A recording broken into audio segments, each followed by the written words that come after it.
is a term that Dr. Montessori borrowed from anthropology. And it actually means becoming a contributing member of society. So I know we have one anthropologist in the room. I've never been able to find an actual citation to support this.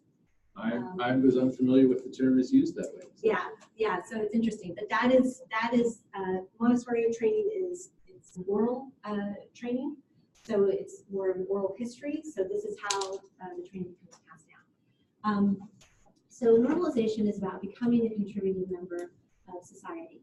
And this is not something that Dr. Montessori came up with on her own. It is actually a phenomenon that she observed when she systematically observed children around the world.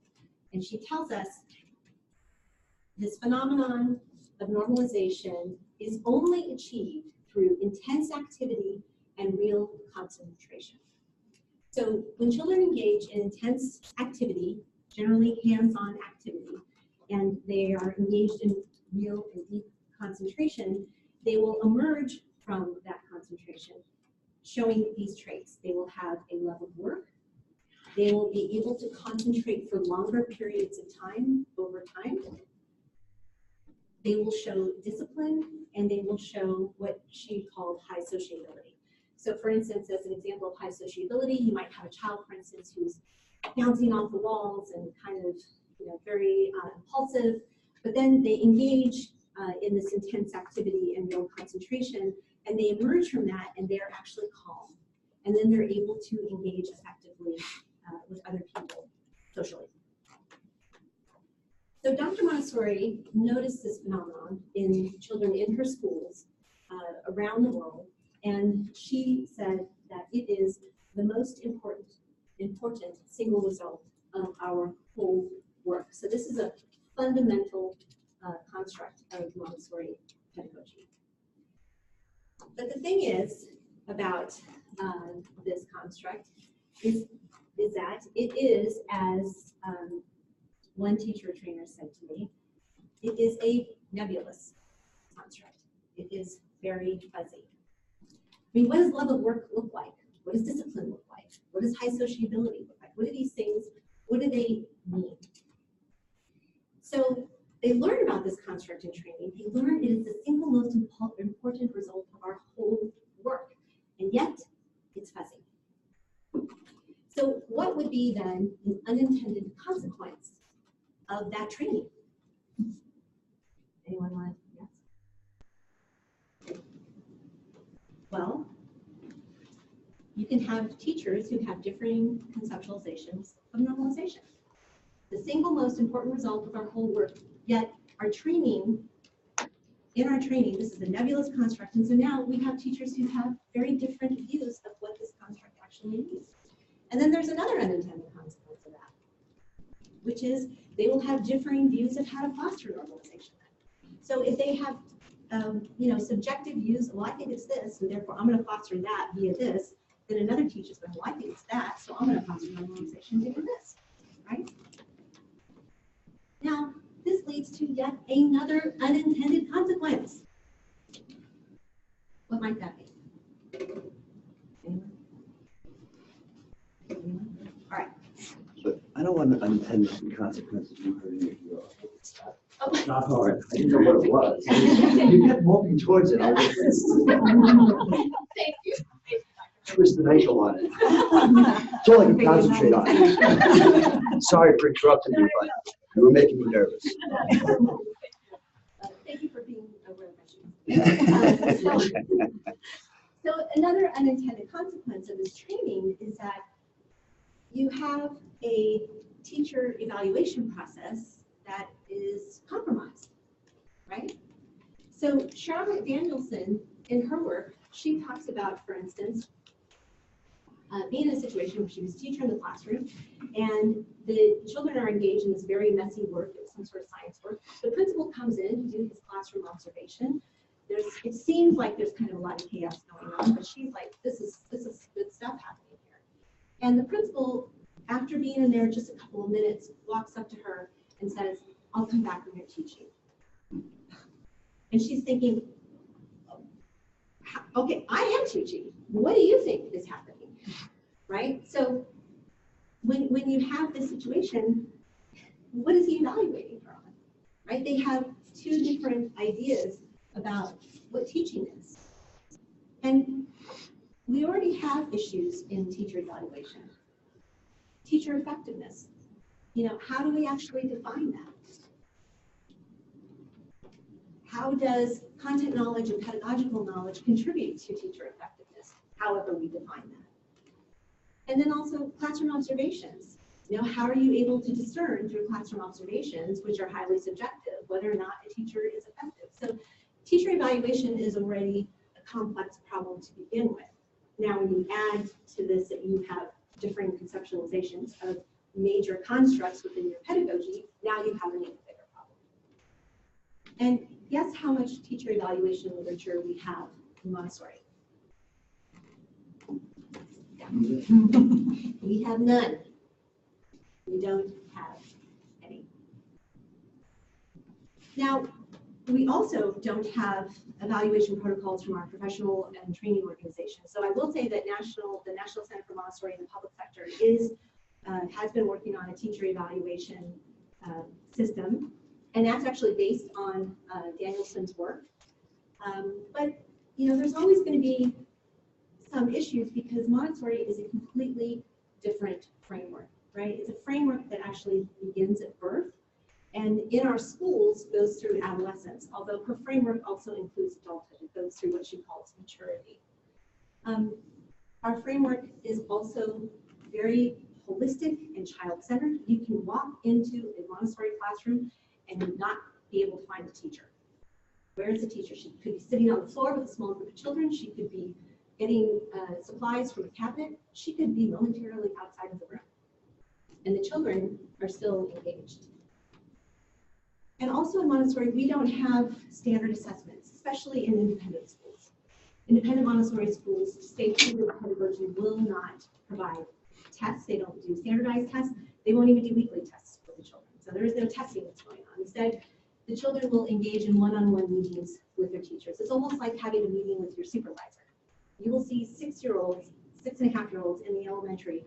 They will prepare for the meeting. They will get their incomplete work and their completed work together, and they will bring it to the meeting with their teacher, and together they will go through that work, and they will develop a plan, and that plan will actually be child-led in terms of completing the incomplete work and so on.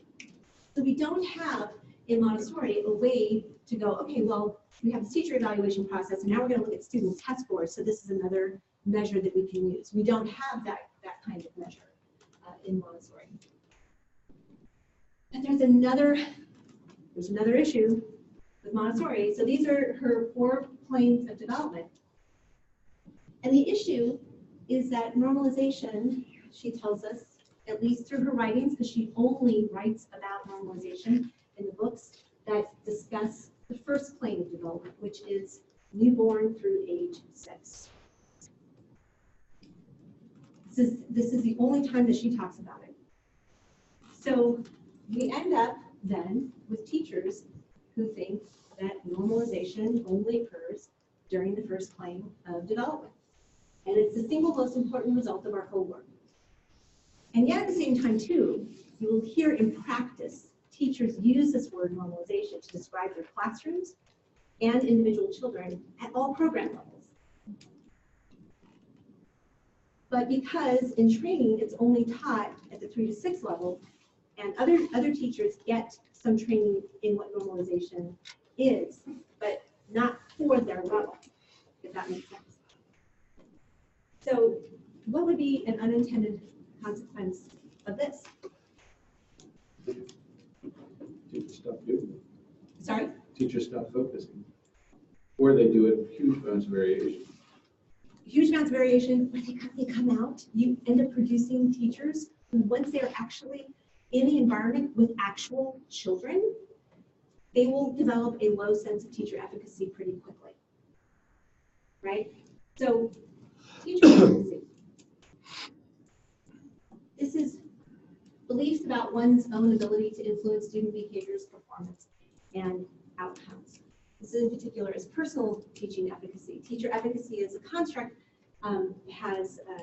was derived from Bandura's self-efficacy and also outcome expectancy. So we also have general teaching efficacy. So you can have your personal beliefs about your own ability as a teacher, but then you can also have your beliefs about teaching in general, how teaching in general can influence student outcomes.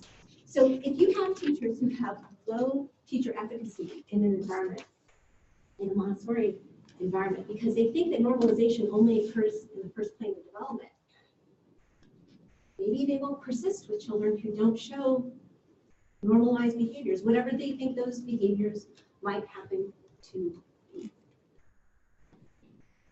So looking at all of these issues, I decided to look at these issues really ultimately through the lens of teacher evaluation. And I wanted to see, well, how do teachers feel, how do they think that they're being effective in the environment? How would they define being effective? And they all talked in some way about normalization. But the needs assessment showed that they definitely had differing conceptualizations of normalization. So I'm effective when children are showing concentration and love of work. These were elementary teachers, these were not preschool teachers, these were elementary teachers. But they had different conceptualizations of normalization, and they definitely didn't have agreement on how to foster normalization. They had very, very different ideas about how to do this. So let's take a look how this all works in terms of teacher evaluation. So you have a classroom observation process, right? And in that process, an administrator both evaluates and observes teachers, but they're also looking at student behaviors as well. And then, of course, the administrator knows the teacher has an impact and influence on student behaviors. In Montessori, that's not just the teacher's direct interaction with students, but it's also how they prepare the environment. So there are a number of variables to consider. And in a Montessori environment, the administrator is going to look for normalized behaviors in the environment. That's why we use it. In practice, teachers will say, well, my classroom is normalized. But what does that mean? Right? What does that mean to the administrator, and what does that mean to the teacher? And if we don't know, then we don't really know what is expected of the teacher, right? And then we also don't know what exactly is being evaluated. So now again, you have this very compromised teacher evaluation system. It's very unclear. So we know that teacher efficacy beliefs are going to impact what an administrator is looking for in the students. Now, administrators, a lot of them are teachers or have been teachers themselves. So they're still going to have even personal teaching efficacy beliefs. They're going to walk in there and think, well, I was in this classroom. Here's what I could do, right? But they're also going to have general teaching efficacy beliefs. And even an administrator who hasn't been Montessori trained or hasn't been a Montessori teacher, they're also going to have general teaching efficacy beliefs, which is going to influence what they are looking for in the student behaviors. And then, of course, the teacher is going to have their own teacher efficacy beliefs as well, which is then going to determine how they prepare the environment and how they behave with the children in the environment.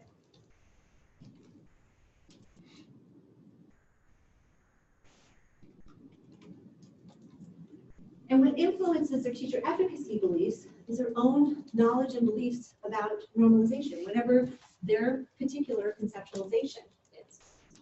So in order to effectively deal with this problem, we need to reach consensus. We need to come to a conceptual understanding, a shared understanding, of what normalization is amongst teachers and administrators. And so for my study, I decided that ultimately a community of practice after a review of the literature was the best way to do that. So Montessori is a very particular kind of culture. We have all of these kinds of trainings, these different Montessori tribes. I worked in particular in my study with teachers who were AMI trained, which is from the Association Montessori International. So when you are not trained as a Montessorian, they can kind of look askance at you, right? So they're not going to be very receptive to a researcher coming in and going, let me tell you what normalization is. And let me tell you how you need to deal with this. And let me tell you how you need to foster it, because they're going to go, really? I don't think so, right? So community practice is a great way to be able to engage in conversation with them, right? It levels the playing field because it's respecting their expertise, but it's also saying, hey, as a researcher, I also have some expertise to bring to the table, so let's talk. And then we can negotiate meaning. We can come together and we have a shared identity, being part of the Montessori community. And we can negotiate the meaning of normalization to reach a shared understanding of the construct that is the most single important result of our whole work. But I want to point out normalization in terms of research. Guess how much research we have on normalization? Anyone want to get? Yeah, we have 0.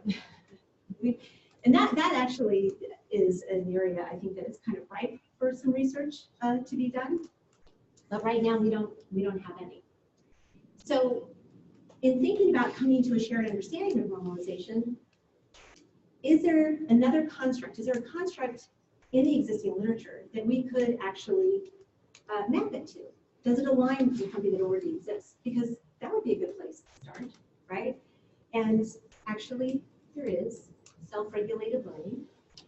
So self-regulated learning is the activation and maintenance of behaviors, affects, and cognitions necessary to achieve learning goals. And this is generally what normalization is talking about. And I will tell you that Barry Zimmerman, who is one of the pioneers of this research, wrote a fabulous chapter in this book where he talks about how to enhance students' academic responsibility. And he talks about the self-regulated learning phases, but he starts the chapter off talking about a particular woman who's a pioneer in enhancing student academic responsibility. And he tells us, Maria Montessori was an important pioneer in the development of a systematic program designed to teach academic responsibility to young children. Although this instructional approach was developed at the dawn of the 20th century, it includes conditions for fostering academic responsibility that are consistent with current psychological research. And one of the things that he points out, one of the elements of the environment is respect for concentration, which is very important to normalization.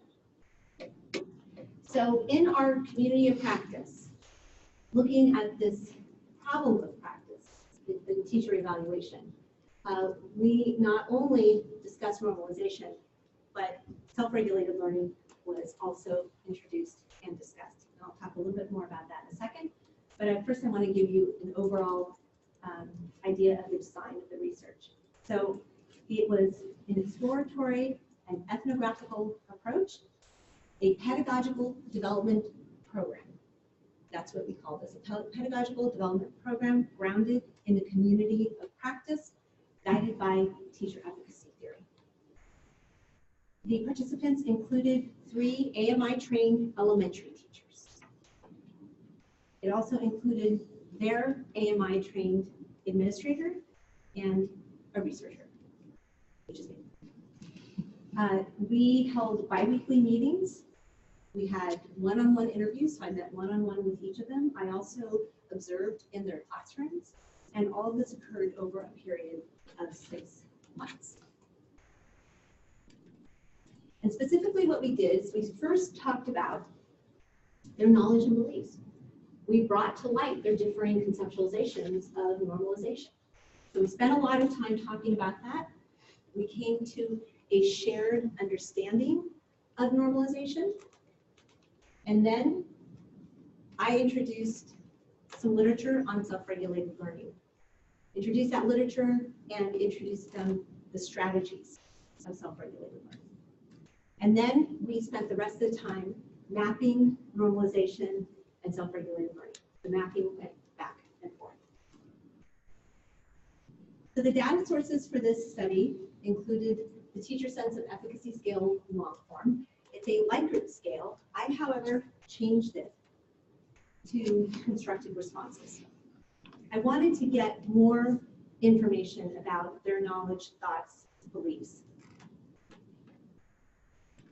And I used this particular form because it covers these three areas: student efficacy and student engagement, instructional strategies, classroom management. And these three areas basically capture aspects of self-regulated learning, including student motivation, student behaviors, and student beliefs. So I thought this was a really appropriate scale for the study. So the data sources also, so the Teacher Sense of Efficacy scale was provided prior to the Community of Practice Pedagogical Development Program and also after. So all of the data sources included the Teacher Sense of Efficacy scale, also transcripts from all of the meetings. So all of the meetings were recorded and then transcribed. They also included field notes, which were notes from the meeting as well, and classroom observations. And so together, I was able to triangulate these data sources to improve or increase the trustworthiness of the study. And together, all of these data sources provided approximately 13 hours of audio, 200 pages of text, and about 67,000 words, all of which was then coded in vivo. And first, I used theory-generated codes for the first iteration, and those theories included normalization, self-regulated learning, teacher efficacy, teacher evaluation, and community of practice. So after working with these theory-generated codes, I spent a lot of time cuddling with this data, which is really important. Spent a lot of time reading it and rereading it, as Marshall and Rossman highly recommend. So this was the first iteration, again, the theory-generated codes, but that led to emergent codes, and therefore a second iteration of codes, and then finally a third iteration that from which three themes evolved. And those three themes included normalization, and there were two aspects to this theme. So number one, normalization as a developmental process. Number two, normalization in relationship to self-regulated learning. And then the third theme was teacher efficacy beliefs. So these were the three themes that emerged from all of the coding. And so in terms of findings, we definitely found that normalization is open to subjective interpretation. And it can also be confused with other behaviors, including what a teacher thinks are good behaviors. So they might have a child who's really quiet in the environment, very easy to get along with, compliant. They might think that's a normalized child. But is it? The findings also show that there is a gap between theory and practice. So in theory, the teachers are taught that normalization is a transformation of personality. And Dr. Montessori wrote things in a very romanticized way, so she used these words, transformation of personality. She talked about conversion. So this was what she described. So this is what they learned in theory. And that transformation in theory is stable across time and culture. It occurs during a critical period of development. That's the first plane of development. And the mechanism for normalization is concentration. And in practice, they find that normalization is actually a developmental process that occurs during the elementary years and even beyond, lifelong. It's also context dependent. So the idea that it's stable across time and culture, it depends on the context, which is why the preparation of the environment is so important. But in that context is what's also important are the expectations of the teacher. What the teacher expects in terms of the children's behaviors. But they also found that concentration is still a mechanism for for normalization. One of the participants actually talked about being in teacher training, and the teacher training started to get a little rowdy. And so the trainer actually started just singing a song, and everyone joined in, and it kind of reset the classroom, and then everybody went back to concentrating. And one of the other participants in the study in response to that said, she was normalizing me. So even trainers will kind of use techniques to get them to kind of concentrate and focus, which then helps with further concentration. So the theory and practice gap is very important for schools to understand, because they are left then with having to basically mitigate this gap, which negatively affects teacher efficacy beliefs and their classroom practice. And all of the participants agreed that that was an issue. And as an example, Samantha, not her real name, one of our participants, she said, I didn't feel prepared. I think I was idealistic about how things would be. She's talking about the training here. Maybe I heard what I wanted to hear in the training. I hear that from a lot of people, but the reality was so different than what we heard about. I thought I'd be getting a lesson and they'd be dying to work on it. That would be it. This is what a teacher thought coming out of training. This is a teacher who is going to have low efficacy when she finds that not all the children are dying to just work on the lessons that she's giving. So one of the new tasks that came out of this study, this is new, nothing in the literature about this, is after deciding what they thought normalization was, they were able to map it to self-regulated learning. And this was actually, this is their shared understanding of normalization. So I'll go through this just very briefly. Students show, for work, they show interest, engagement, desire to challenge oneself, which is why if you're a well-behaved child, are you really being normalized, right? You're not, are you challenging yourself? John Katie, I'm not sure how to pronounce it, but as he said, just because children look engaged doesn't mean that they actually are engaged. So challenging work was something that was important to them. They show consistent effort, they persevere, they're able to problem solve, they feel capable of independent work, they help one another, they share information, they want to share information and knowledge. For concentration, it's really important to note that concentration isn't always necessarily quiet. There's also variation in time in terms of how long a student is engaged and concentrating. But they should have the ability to concentrate, not be distracted by surroundings. But concentration can also look like discussion and collaboration, because the elementary environment in a Montessori environment is also very collaborative. It's designed with the development of the children in mind, and at that age, their peers are very important to them. And so they really want to engage in that collaborative work. So, concentration might be lively discussion. So it's not necessarily always quiet. For discipline, students have the ability to regulate emotions, impulses, cognitions. They can regulate themselves in a variety of situations, socially, physically, when handling objects, materials.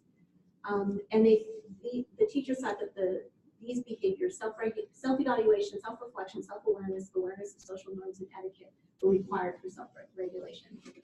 And finally, for sociability, the students show emotional intelligence, ability to read others, empathy, quiet listening, active listening, being present, ability to articulate own feelings, cooperation with others.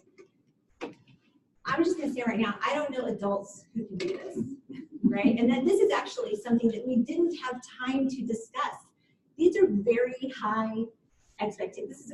This is ideal, right?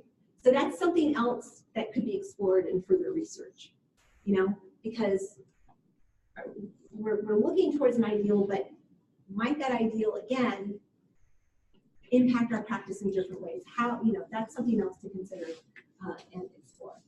And so, as I said, they did find that it mapped to self-regulated learning. And so they basically took the behaviors or the characteristics from their shared understanding and then mapped it to self-regulated learning strategies. There were some parts of self-regulated learning, though, that they didn't have their own language for, as you can see here, but they felt, oh yeah, this sounds like it would go under work. No, that sounds like it would go under work as well. So because they were mapping essentially back and forth, they ended up going back to their shared understanding of normalization and adding some self-regulated learning strategies, organizing and transferring information, collaboration, planning and prediction, general metacognitive knowledge, planning and prediction, self-efficacy, and goal orientation. So that gave them, going through the literature, gave them some other ideas about what else they can look at in terms of normalization. In terms of teacher efficacy,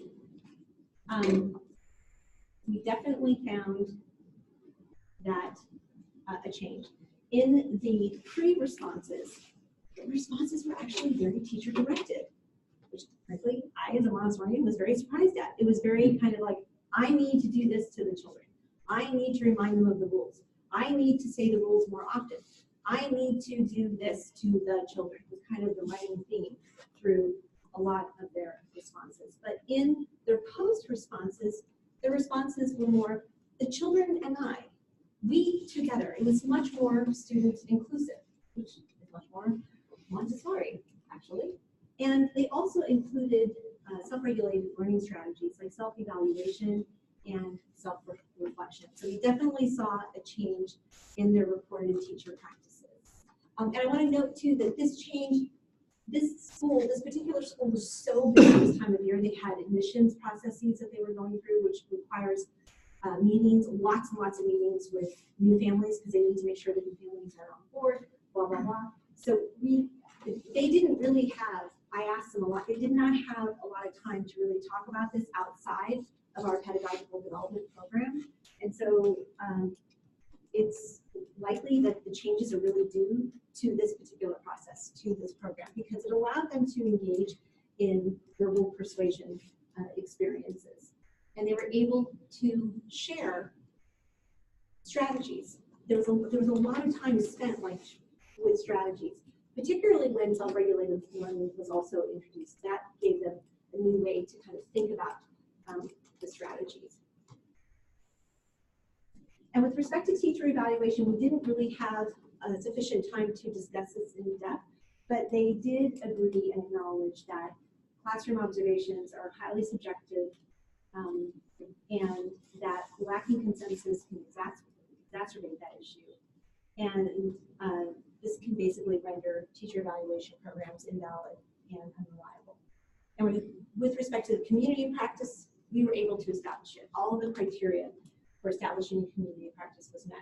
We had a shared identity, we engaged in discussions and sort of activities in the sense of like, sometimes they would actually bring in things and show each other things that they were using, certain materials to help actually with the normalization process.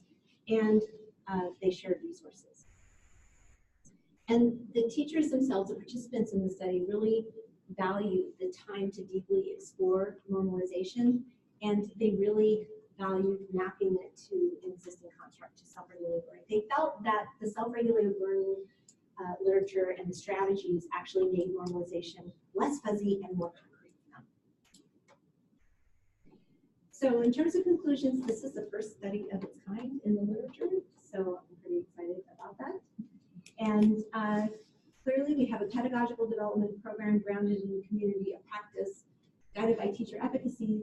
This kind of program can affect change, and it can change participants' ideas about constructs. So in this case, it's normalization, but it can be used in other situations where other constructs are actually being negotiated as well. And this can then lead to changes in teacher efficacy, leading to changes in classroom practices.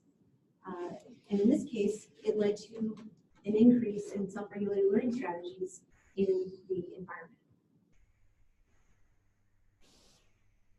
So this research also suggests that in terms of the theory and practice, Montessori training centers, maybe there's something that they could potentially do to help mitigate this gap so that it's not left only up to the schools to do this.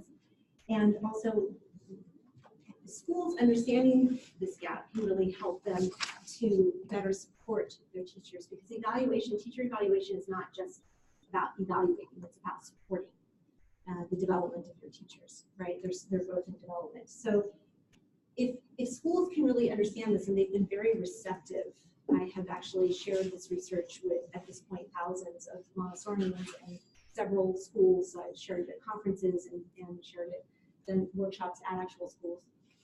But this can help make the evaluation process much more enjoyable for everyone involved. And in fact, I just shared this research. I did a workshop at the American Montessori Society about a week and a half ago, and I got an email from one of the administrators who participated, and she had this to say. She said, "Your normalization workshop was very illuminating and will result in shifting the way I work with teachers in the future. The simple point that we often have different beliefs about the concept of normalization was profound. This is what the teachers in my school have been struggling with. I just never heard it stated so clearly. I'm going to bring this process to my school so that our quality of instruction improves and our teacher support and evaluation processes also improve." So teachers are really seeing the need for this. And in fact, I wrote, along with Dr. Ike and Dr. Jumble, a grant to the Brady Foundation for their Montessori initiative. This was in the fall of 2017. We unfortunately didn't get the grant, but that grant was based on this research, and as part of that process, I had to contact potential school participants. And every school that I contacted, including the Montessori schools here in Baltimore, was just like, "Oh my gosh, this is what we're dealing with. We need this." So I think that this research could actually be really, really helpful to practice. Plus, it can really help to avoid children falling through the cracks, right? We don't want children to fall through the cracks because they're well behaved and so therefore they must be normalized. And then maybe I won't persist with them, right? Or the other way around. What if you have a child who's just showing some challenging behaviors and then, well, I don't want to deal with that either. They're not normalized. I actually had a teacher in practice. She was fresh out of training. We hired her 3 weeks into the school year. She said, "I need 8 children removed from my room because they're not normalized." Well, what do you want me to do with them? Stack them up in my office? Like, but this is the work, right? So we want them to persist. We want them to have a sense of high teacher efficacy. We want them to persist so that the students themselves, that they don't fall through the cracks. This also, I think that this research is really important to fidelity of implementation. And right now in the research, the way that we talk about fidelity is really more checklists. Okay, are they trained? Okay, what training do they have? Check. Okay, are these materials in the environment? Check. Well, clearly the training doesn't guarantee. I mean, AMI is considered in the field the purest Montessori training, and yet that doesn't guarantee that teachers are going to implement it the way that they're supposed to. They're going to have these differing conceptualizations, right? So I think that taking a deeper look at fidelity, looking at knowledge and beliefs, and how we can reach consensus, improve teacher efficacy, that's going to help us with our fidelity of implementation. So this is definitely something that I'm interested in doing some further research in. And in terms of fidelity too, I did this process with a school, and their head of school had this to say about that. She said, "Our staff have been facing issues for some time resulting from teachers having a variety of different Montessori training backgrounds and various undistinguished beliefs and value systems regarding how children learn and how children should present in the classroom." Prior to the workshop, the teachers were focused on perceived external limiting factors to implementation, including negative assessments of other teachers and even some children as not being suitable for Montessori. This is definitely something that I heard. I would have elementary teachers who were thinking, "Oh, those primary teachers, they are not normalizing these children. They're not doing their job." This can also, with these differing conceptualizations, or if you think, "Oh, this only happens in the critical period of development," it creates strife among your staff, and then you definitely don't want teachers thinking, "Well, this child isn't suitable for Montessori." I mean, what does that even mean? It's a process. It's a process of development. It's a way to help children to develop. You need to look added that way. It's not, they're not coming prepackaged as Montessori kits, you know. We're not developing widgets in a Montessori context, you know. And she said, you could see this fall away during the workshop as the staff began to unpack beliefs and then build a collective understanding of normalization. So this is from Australia, which is why normalization is spelled this way. And finally, she said, now I feel we can truly work toward improving our instruction. I mean, that's the goal. We want to have high quality Montessori. We want to have high fidelity.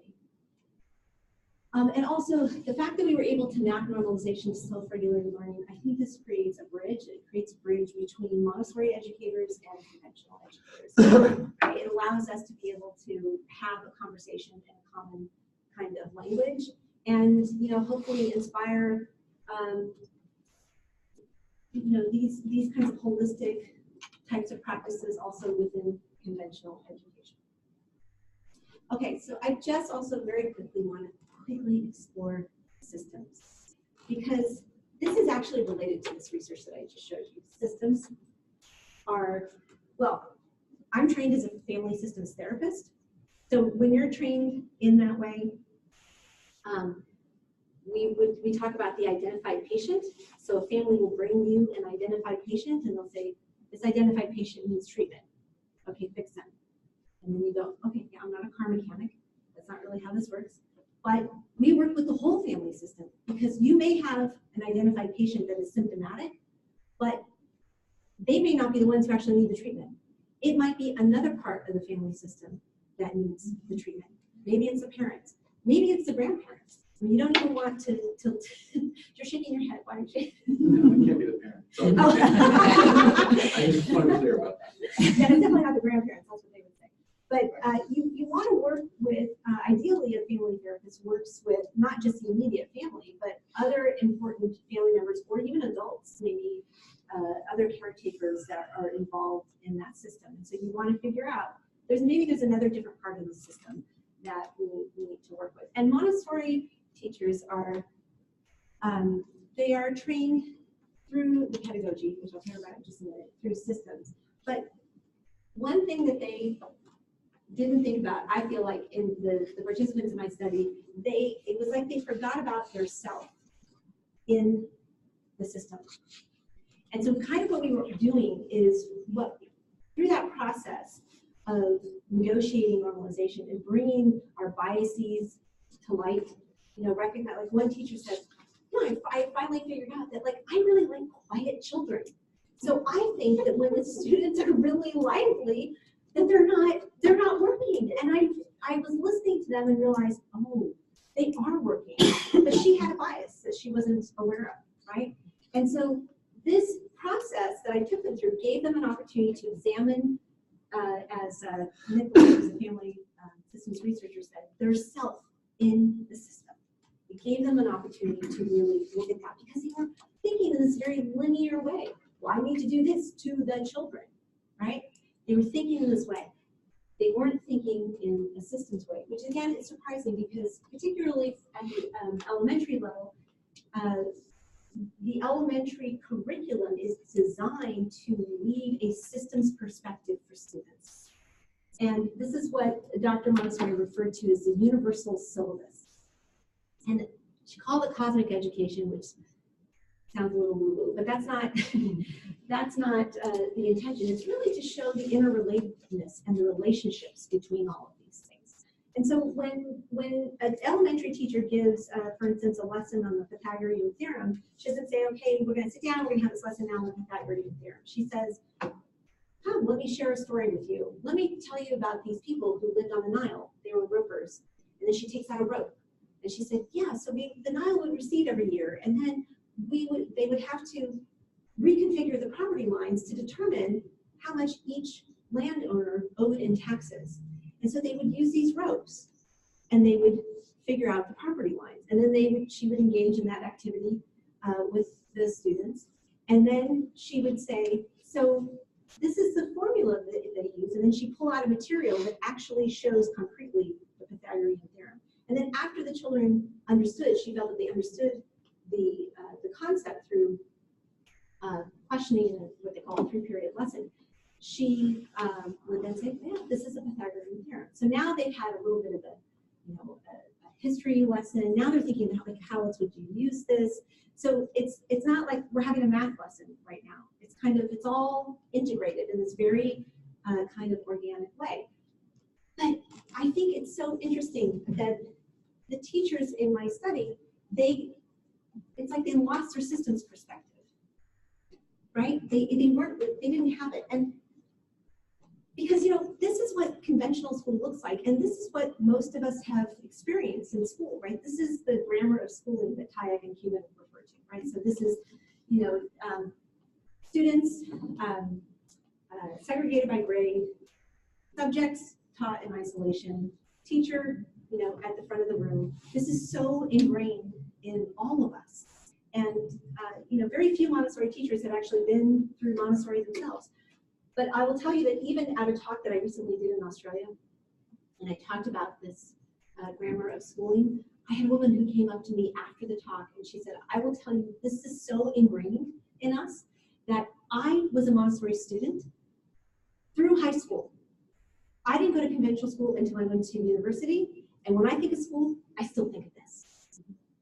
That's how ingrained it is. So I think it goes to show how difficult it can be to think in systems. And for our students here at Hopkins, well, in improvement science, what are they supposed to do? Well, they're supposed to see the system, right? We want them thinking in terms of systems.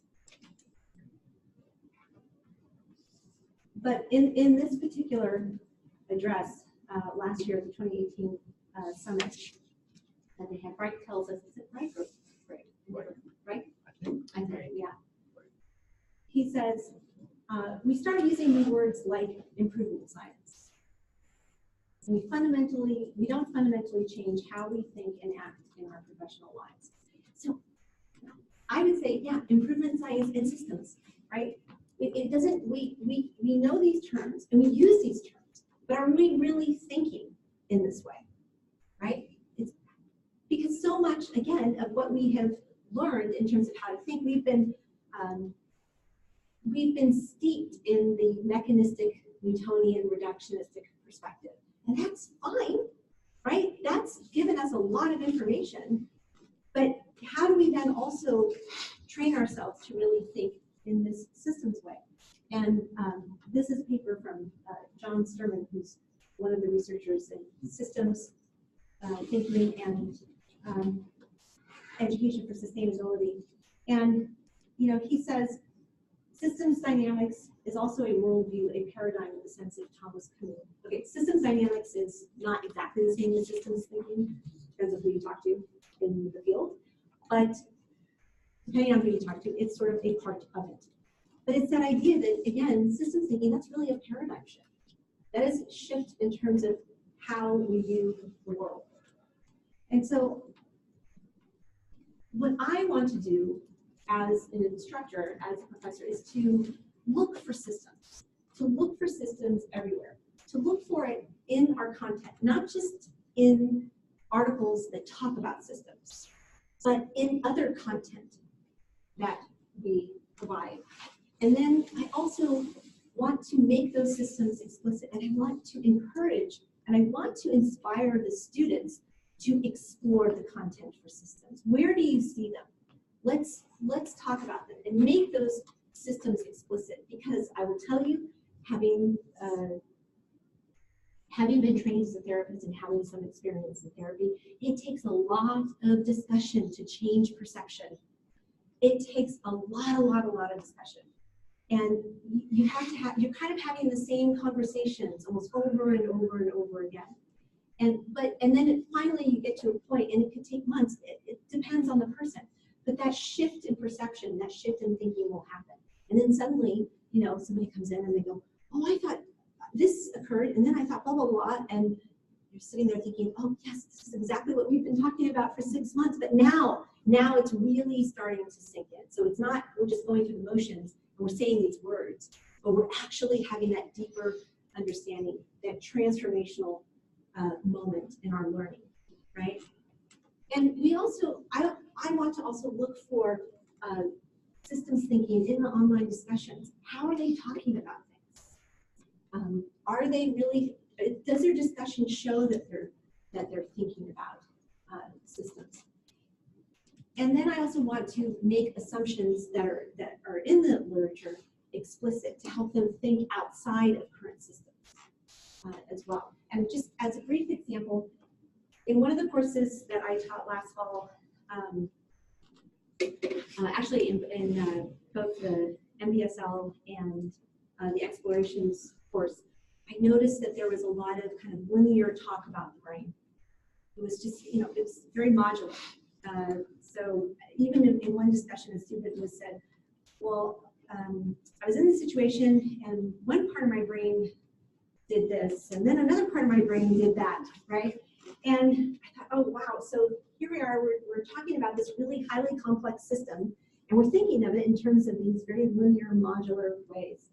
And so I created a video in response to that, because I wanted to make that explicit and point that out, not in a shaming way, but in a way that just says, hey, look, you know what? There's this information processing model that has dominated cognitive psychology since the latter part of the 20th century. And this model states basically that first we see things, then we think about those things, then we decide what we're going to do about those things, and then finally we act. But honestly, the research is showing us this isn't really how things work. Because if this really was how we made decisions on a daily basis, we would be dead. We would not have survived as a species. We would not have survived simply because we would have been too slow. All right, that's a very slow process. First I gotta see, then I gotta think, then I gotta decide, that now you've been eaten by a lion, right? I mean, it's very, very slow process. But what this research is showing us now is that the brain is simultaneously surveying these affordances, which are opportunities for action, within the environment, and then it's making action decisions through a parallel and distributed process that involves multiple networks. So, it's not a linear system. It's not linear. It is a very highly dynamic, integrated system. Oh, and guess what? So is this, the brain targeted teaching model. Because the other thing that happened was that I had, in the explorations class, we had an assignment where we asked them to create a learning unit based on this model. And I had a meeting with the student and she said, what's step one? And I said, I'm confused by your question. What do you mean step one? She goes, aren't there like prescriptive steps for developing these units based on this model? No, this is a dynamic integrated system. You can start anywhere. Start wherever you want, just apply it. Think of these things. Think of your environment. Think of your emotional climate. Think of how you're teaching for mastery. Think of all of these things. What will that look like for you? And she kind of went, whoa. And she said, this is not how I have been taught. She said, in her teacher training, things were very prescriptive. Here's step one. Here's step two. We're trying to get our people to think, to really think, and to think in terms of systems. And so even though Dr. Hardiman says in the book, this is an integrated system, again, those are words, right? They're words, and that makes sense. People get it, but when they're actually in practice, actually thinking, are they actually applying that? How can we help them to do that? And another thing too is that another example, I want them to understand these systems, particularly in MBT, because when we're talking about education, we're not just talking about like pouring content into brains, okay? And a lot of times that's kind of what we focus on. And so, we have these interventions like mindfulness and metacognition, which are effective. They're effective, they are helpful. And, but these aren't the only interventions to think about. We can't just think only about the mind, particularly the mind as separate from the body, right? We have brains that are situated within a body, and that body has also muscles, and then that body is situated within an environment. And it is through the contraction of muscles that we actually interact and engage in the environment, right? So everything we do, speaking, writing, gesturing, all of these require contractions of muscles. And this is so important because as neuroscientist Daniel Wolpert states, he says, movement is the only way you have of affecting the world around you. And so we have a brain for one reason and one reason only, to produce adaptable and complex movements. And he gives us an example, very quickly, about the juvenile sea squirt. The juvenile sea squirt wanders through the sea, searching for a suitable rock or hunk of coral to cling to and make its home for life. For this task, it has a rudimentary nervous system. When it finds a spot and takes root, it doesn't need its brain anymore, so it eats it. And we forget about our bodies all the time and movement, right? And when you no longer need to move, you no longer need that brain, so you can eat it. It's rather like getting tenure. Daniel Dennett said that, not me. Just want to be clear about that. So all of this is to say this is part also of where the cognitive and neurosciences are moving. We're taking this pragmatic turn where we're looking at higher level thinking as being grounded in sensory motor skills. So we're not just thinking about the mind in this Cartesian way. We are recognizing that the mind is situated in a body. And that means that we can't only just think about our students thinking and think about changing their thinking, but we need to look at them as a full system, the students themselves as a full system. If we're only looking at their brains and thinking that their minds are their brains, and we're not thinking about their bodies, the way that their bodies interact with the environment, then we're not seeing the full system of the students, right? I want our students to see the full system of the students. And we don't also want the teachers, if they don't see the full system, they can misinterpret behavior. That's the other thing. If they assume that behavior is just based on thinking, then they will assume that behavior is intentional in some way. And most of our behavior is not. Most of our behavior is automatic. Right? Most of our behavior is based on the development of our sensory motor systems. And we also don't want them just thinking that it's based on some deep-seated emotional problem as well. So we've made some progress. We've gone from thinking, we include social emotional development, but we also need to include these more pragmatic sensory motor skills. That's what I have for you today. These are the references. So thank you. All right. Thank you, Dr. Shaw. I'd like to open it up for some questions. You only get 20 seconds for questions. I'm kidding. Dr. First of all, thank you for that great presentation, especially the one slide you put up there on brain targeting.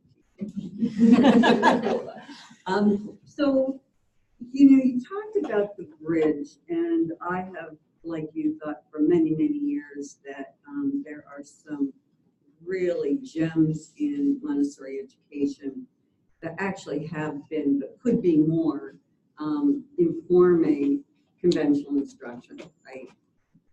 So you talked about that bridge.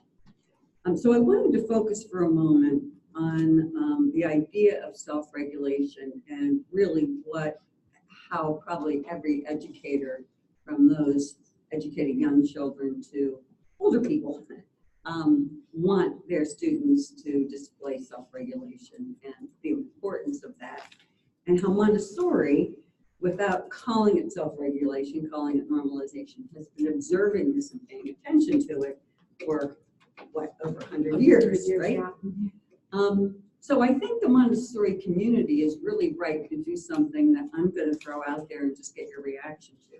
And that is emotional regulation. Mm-hmm. So we know through the literature, and scientists tell us, that emotional regulation is the last of the executive functions to come online, right? Mm-hmm. There are some that say it happens around mid-20s, well after adolescence, probably somewhere into the mid-20s, and there are some that even say into the late 20s or 30s. Maybe late. Maybe even later for some people. maybe never for some people. So one of the things that struck me is that with the keen observational training of Montessorians, I don't know if we've ever really mapped the stages of development of emotional regulation and how important that might be to do that. So I hear you. You want to say something? Yeah, no, and I think that is such an important point, because I think what ends up happening though too is that we don't, in terms of our expectations for emotion regulation, we're kind of all over the place. I mean, I'm not just talking about Montessori, I'm talking in general, like, you know, this idea, well, you know, the prefrontal cortex isn't fully developed, but that's also determined that, you know, emotion regulation is only based on top-down intentional control, as opposed to emotion regulation can also be something that is implicitly learned in the environment as well, right? So it's not just always about that top-down intentional control, it's also bottom-up, right? So being able to kind of bridge both of those, and then to be able to, yeah, to look at, well, what are children capable of? Because I think what happens a lot in Montessori is that when it could be other educators or when parents come to observe the environments and they see children doing these things, they see 3 to 6 year olds just working, moving with purpose, things are happening, you know, no one's crying, there isn't stuff breaking, things are just, and we call it the Montessori magic, where you walk into a classroom and it's like the angels are singing because this amazing stuff is happening. People are so surprised. They think that children aren't capable of that because, well, they're not able to regulate themselves. But we see this happen, and we see it happen without coercion, without rewards, punishments, you know, those types of things. So yeah, I think that would be really important because it would give us some, it would give, I think, for the Montessorians, some greater kind of clarity. But I think it would also kind of raise the expectations in not in an unrealistic way, but it would show people what children are really capable of when you provide the right environment and the right circumstances for that. How might you research that? Would you use the same strategy you used for your dissertation study? Yeah, well, yeah, I mean, it would have to be, I think, very, very qualitative in nature, I think. And I think it would, I mean, it would be interesting. So if, to explore that, I would be interested in having teachers at different program levels at schools around the world actually document their observations to see if there's also any kind of correlation across different cultures, that type of thing. That would be one way in kind of starting that. Eric, you look like you want to say something. Well, I have a question and a follow-on comment, I guess. I'm thinking about this relationship, this notion of environment, but much more broadly than physical environment, thinking about social environment, but then also cultural environment, right? So one way of thinking about, and we talked about this a little over breakfast, but this idea that a student who's adapted to a particular kind of environment, both social and cultural, and has developed certain skills, really, but skills that are inappropriate for, or that are seen as inappropriate in a particular classroom. Right. And I was thinking about that in terms of the example you used of teachers not seeing the system and being like, you know, like, I'm sorry, this kid's not fit for Montessori, right? So what are the implications of what you're talking about? Well, I guess one more observation point. And I think about, I'm way over my 20 seconds. I'm thinking about the ways that we train teachers in some places. Like, well, the first thing you need to do is set your classroom management goals and your classroom procedures and stuff. And that might be a great thing. But as a first thing, you can lose everybody, right? If that's all you've done, you can lose everything. So Yeah, what would you definitely. see as the implications of this for how we train teachers, specifically to deal with kids who when you walk in, when they first come into your room, you don't hear the angel sing, right? They have a set of adaptive behaviors Right. that they may have learned in parts of our fair city here that are not serving them well in the context of a public, say, the Montessori Charter School downtown. Yeah. How would you counsel teachers to handle Honestly, they have to take a more collaborative approach with the children. That student inclusive approach that the participants in my studies, which showed more of at the end, that, you know, I find it so interesting in family therapy. We're taught, like, you know, parents have all these problems, like, you can't get the kids to do the chores. they just won't do them. You know, how do we get them to do them? It's all coercion type of thing. Like, I need to do something to them. Well, standard advice in that situation in family therapy is you sit down with your children and you say, we have this home, and you know, what do you think needs to be done so that things run effectively, so that we're all happy in this home? And you know, have the children talk about, well, you know, we need to make food, and we need to do this, and we need to do that. Oh, okay. And then, well, what part do you want to be responsible for? How do you want to help, right? And that's how you get them to be part of the family and do the work of the home. And I find it interesting in teacher training, it's more like, well, set up your classroom practices and all your processes, and you haven't even met the children, like you have to do all this stuff in advance.